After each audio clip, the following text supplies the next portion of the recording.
Hey everybody, so as the title of this video says, I will be applying live for the Chase Sapphire Preferred Credit Card. And I hope this application gets accepted, otherwise this is going to be a big fail of a video. But regardless on how it goes, I still think it's really beneficial for you if you're considering applying for this card in particular to see what the application process is like from beginning to end. I'll also share some helpful information about my credit score that I'm applying with, so you have a benchmark to look at.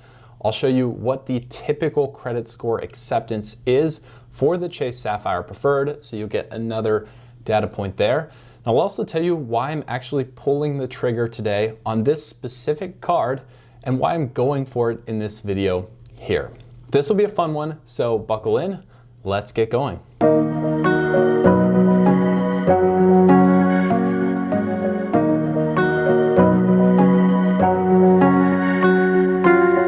Before I jump in on my laptop screen and screen record this live, let's talk about the thought process that got me here today. So I am a number of years out of college now, work a full-time job, and I'm also recently married.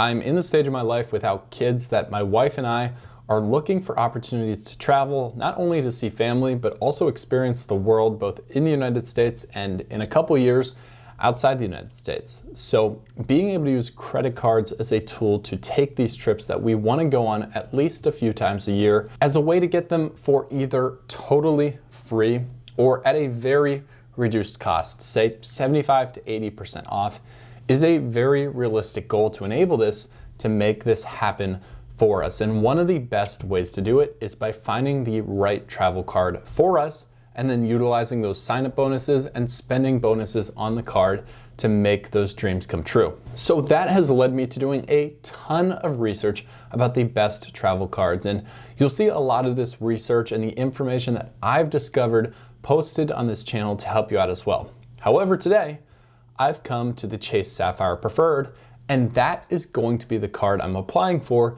to help us take the next step towards doing this over the next few months to a year. There are three reasons that led me specifically to the Sapphire Preferred today. The first is a 60,000 point sign-up bonus, which is going to be worth at least $750 in free travel.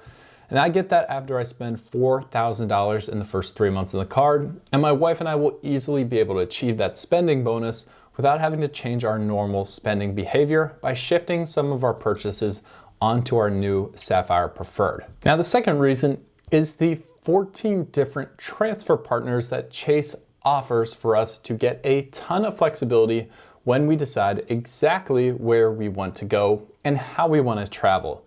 That includes Southwest Airlines, United Airlines, the IHG brand of hotels, and Marriott are some really common ones that Chase will give us access to redeem a ton of value for the points that we accumulate. Now, the third reason is actually reputation. And quite simply put, the Sapphire Preferred has a reputation for being one of the best travel cards without a massive annual fee. So, hearing that, let's actually go inside the application. I'm going to get my laptop and we're going to record this process live for you here today. All right, so the first thing I'm going to do to get to this application is head on over to a recent video I posted actually reviewing the Venture X. As a related travel card to the Venture X, I got the Chase Sapphire Preferred down here as a link in my description, and here's just a plug to help the channel if you'd like, and you're going for any one of the cards that we speak about.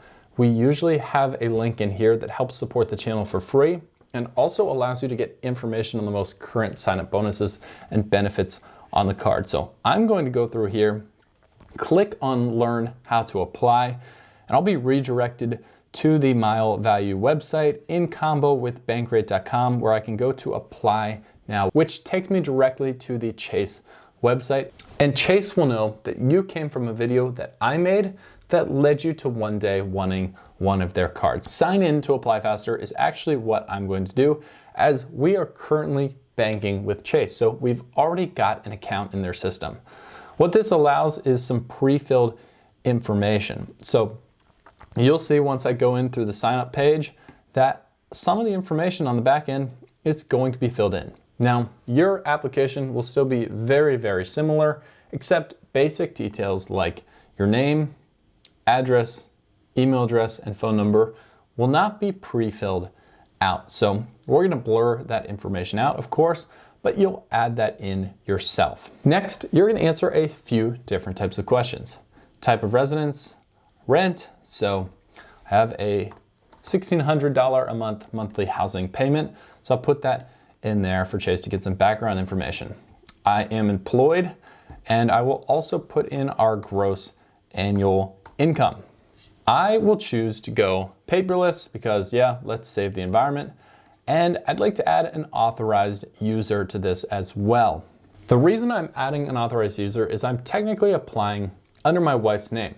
She needs a credit card, and we figured that this would be a great daily spend card for her to use, but I also want to be an authorized user because I will still do quite a bit of spending as we work our way to the $4,000 we need to activate the sign-up bonus.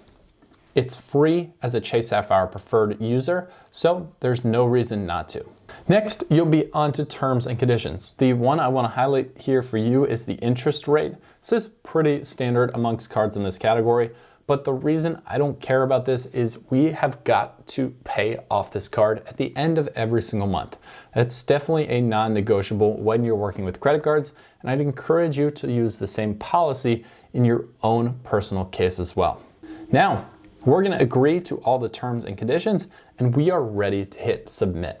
So right before I hit submit, I think one of the most helpful things I would wanna know as to watching an Apply With Me video is what my personal credit score is that I'm applying with, and that will help give you a benchmark when you know whether I get accepted or denied. So I'm happy to give that information to you here, as well as some of the highs and lows that Chase sees in their applications for the Sapphire Preferred. Now, a little bit of background. Again, I'm applying for this under my wife's name. It doesn't make a huge difference in our case because we have very similar credit scores.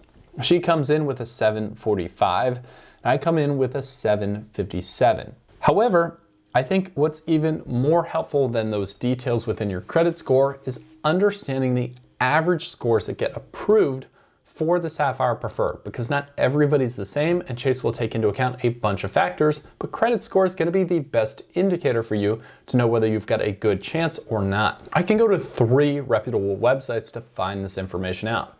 Forbes.com recommends a 700 plus credit score. NerdWallet.com pegs it at 690, and thepointsguy.com has an average range required for approval. On the high end, users typically have a 736, and a typical low score, the very bottom that gets accepted, is a 646. So applying with my wife's 745, even though it's a few points lower than mine, is still making me feel pretty confident that we will get accepted for this card. If we don't, I'll be absolutely kicking myself, but I can still feel confident going in to press that submit button. Now, the last thing to keep in mind is the Chase 524 rule. This means if you've opened 5 credit card accounts in the last 24 months or 2 years, you're automatically going to be rejected. Now, that is not me or my wife, so we should be ready to go into the Chase system now and press submit to see if we can get the Sapphire Preferred ourselves. Okay, here we are inside the Chase portal. I'm gonna hit submit and we'll see what happens with the blue spinning wheel. Now, hopefully this could get approved instantly, although it is possible, I believe, for Chase to take a little bit of time to get back to you as well with more details. Now, legally, they're required, if you're rejected, to provide the reason that you got rejected. So, great news. We got approved, and now we get to get set up on this card. We have a credit line of $17,000, and our APR came in at the low end of that 21 to 28% range, if you remember seeing that in the terms and conditions. So I'm gonna go and agree to the disclosures and continue.